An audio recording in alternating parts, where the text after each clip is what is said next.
Hi, this is Dell. Thank you for listening to this podcast. Hi, this is Amy Adams. Welcome to the podcast, read by me, written by Dell.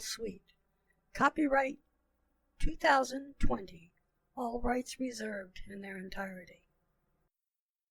Episode 16. March 14th, early morning. Everyone was up early and ready to go before the sun was barely above the horizon.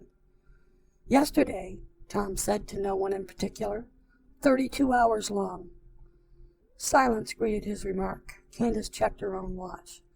So, that means things are slowing down, Lydia asked. You think? Tom said unkindly. Well, something like that, Lydia shot back defensively. Why would it go backwards? Bob asked. Yeah, wasn't it supposed to stop, reverse, and then start again? Lydia asked. Maybe, Mike agreed, but that was all based on theory. No facts involved at all. I think they had some evidence that the poles had reversed a few points in history before, and some legends that spoke about the Earth standing still for a day. Something like that. But even so, that's all theory, not fact. Yeah, Tom chimed in. It's like an asshole. Everyone's got one. Don't you mean opinion? Lydia asked sweetly. Whatever. Are we ready to go or what? Tom asked. Everyone followed outside in the uncomfortable silence that fell. What's up with those two? Candace whispered as she followed Mike outside. Who knows? Mike whispered back. Bob met his eyes and raised his eyebrows. Mike shrugged his shoulders and shook his head as if to say, I don't know. Well, we may as well take all 3 trucks, Bob suggested. That way, if we find stuff we want, it'll save us driving back to get them. Easier if we get stuck also, Candace suggested. Tom shrugged his shoulders. Fine by me, he said. He headed for the Suburban, with Lydia right behind him. Jan and Candace headed for the pickup truck. Bob broke into a laugh and grinned at Mike. Guess that leaves me and you and the old dinosaur. You want to drive? After you, Mike said, laughing. Bob started the truck and pulled out last in line, following the other 2 trucks as they picked their way along the edge of the ruined roadway. It was me that asked Jan to go with Candace, Bob said, as they followed slowly along behind the other trucks. Mike nodded, his eyes following the side of the road as Bob drove along. I thought it was something like that, he said. What's on your mind, Bob? Well, a lot, Bob said after a second or two. He hesitated a little longer. I guess mainly to say Jan and I would like to go with you when you leave. And Candace, I assume.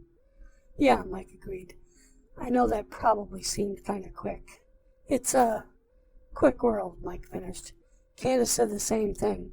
I don't know how much better off we'll be, but we'd be glad to have you 2 with us if you want to come. We would. Jan and I talked it over. We talked all night long last night.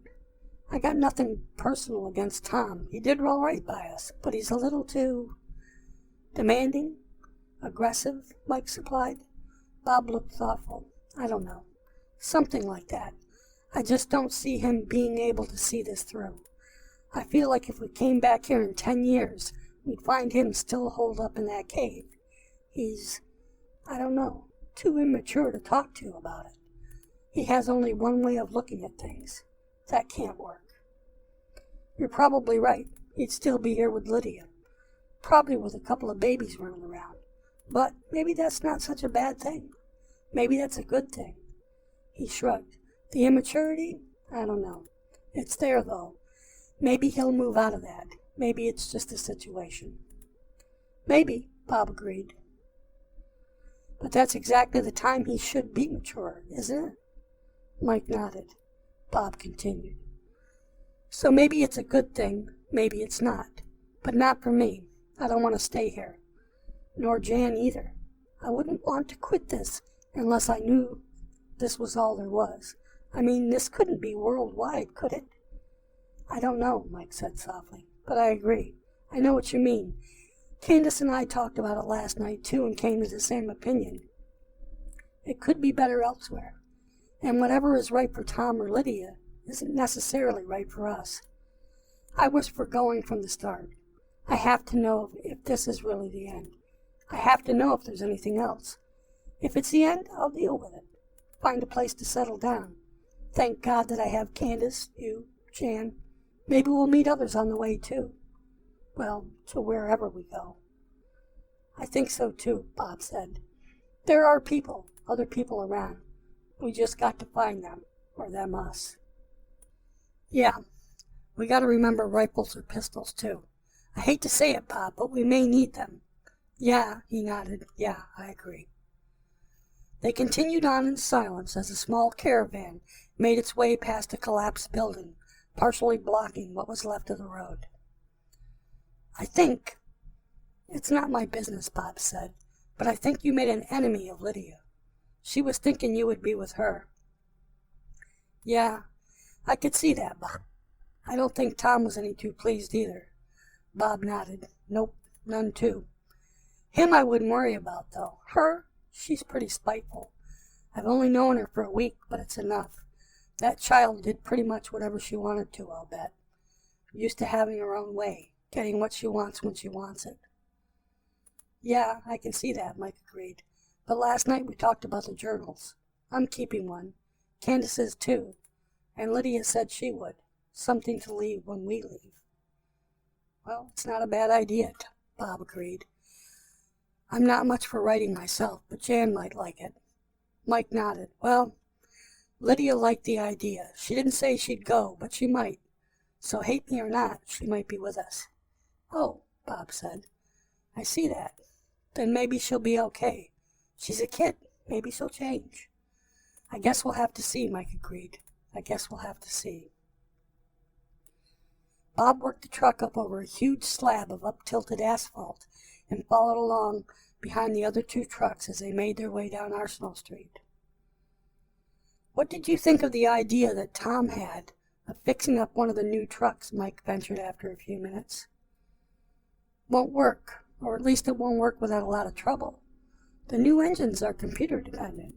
We could probably find ourselves another motor, maybe even a new crate motor, at a parts store somewhere around here, Bob said. What's a crate motor? Mike asked. It just means a new motor, all crated up when it was sent from the factory. They sell them. Race cars, old rebuilds, classic restorations, things like that. But even if we couldn't find a crate motor, we could find enough parts to rebuild anything we would need to rebuild on nearly any vehicle. So really, when we're done, we'd have one mounted to a new vehicle. Tom wants to oversimplify that. He thinks we can just find the parts and swap them out on the motor that's in the truck. Maybe we can. I'm not that good of a mechanic, though, and I don't think he is. I think we should stick to what we can do for sure. Utilize what we have, the new parts. Is that what you think we should do? Build a vehicle? Yeah, Bob said. Maybe two. 4-wheel drive, of course. Go right through them, top to bottom. Everything new. It would take a few weeks, but we've got that and more. Meantime, you could go to work on your ham radio idea, Bob finished. Can you get electric? Mike asked. Those big ham radio outfits need regular power. Yeah, that's not a problem. We'll just find a generator. That will give us all the power we need. We could even hook up a power inverter to give us 120 in the vehicle, Bob added. Mike nodded. So we're going to jump right into this thing, right? Get ready to go? Bob nodded. I'm with you. I'm not spending next winter in a cave unless I have to. There's a place in Tennessee, maybe Kentucky. He closed his eyes for a split second as if seeing something only he could see. He shook his head, frowned, and then continued. If not, I'm thinking the coast. Southern or western, either will do. Whichever one looks to be the better bet. And who knows how hard it'll be to get there. So the sooner we're ready to go, the better. I agree, Mike said. I'll talk to Candace. And I'll talk to Jan, but we already talked.